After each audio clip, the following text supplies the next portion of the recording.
ফের উত্তপ্ত হয়ে উঠেছে পাকিস্তান আফগানিস্তান সীমান্ত। চলমান সংঘাতে আবারও ছড়াচ্ছে উত্তেজনা। মুহুর্মুহু গোলাবর্ষণে অস্থির হয়ে উঠেছে গোটা সীমান্ত অঞ্চল।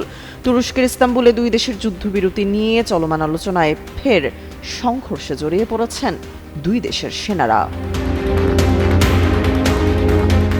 গত মাসে রক্তক্ষয়ী সংঘাতের পর গেল ১৯ অক্টোবর দোহায় তুরস্ক ও কাতারের মধ্যস্থতায় একটি ভঙ্গুর যুদ্ধবিরতি চুক্তি হয়। অনুমোদিত যুদ্ধবিরতি চুক্তিকে কার্যকর রূপ দিতে গেল ৬ নভেম্বর তুরস্কের ইস্তাম্বুলে বসে আফগান পাকিস্তান প্রশাসন। তবে এই আলোচনার মধ্যেই আফগান ভূখণ্ডে আবারও গোলাবর্ষণ চালানোর অভিযোগ উঠেছে পাকিস্তানের বিরুদ্ধে। বৃহস্পতিবার আফগান সামরিক বাহিনীর এক কর্মকর্তা ও স্থানীয় বাসিন্দারা ঘটনাটি নিশ্চিত করেছেন।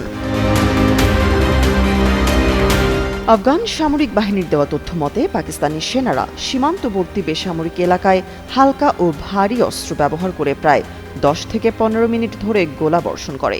আফগান সামরিক কর্তৃপক্ষ জানায়, ইস্তাম্বুলে চলমান শান্তি আলোচনার প্রতি সম্মান জানিয়ে আপাতত কোনো পাল্টা প্রতিক্রিয়া জানায়নি আফগানিস্তান।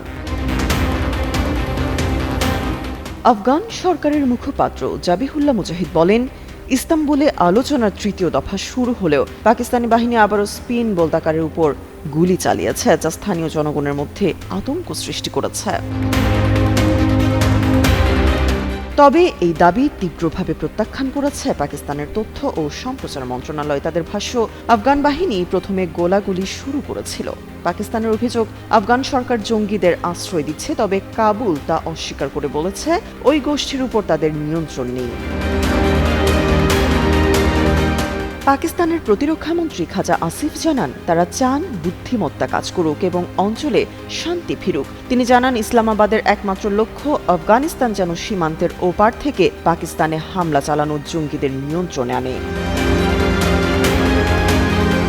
যদিও দুই দেশের সেনাবাহিনীর মধ্যে যুদ্ধবিরতি এখনও কার্যকর, তবুও পাকিস্তানি সেনা ও টিটিপি জঙ্গিদের মধ্যে সংঘর্ষ অব্যাহত রয়েছে। এতে দুই পক্ষের বহু হতাহতের খবর পাওয়া গেছে। আল জাজিরার এক প্রতিবেদনে এসব তথ্য উঠে এসেছে। তামান্না তাবাসসুম, যুগান্তর নিউজ।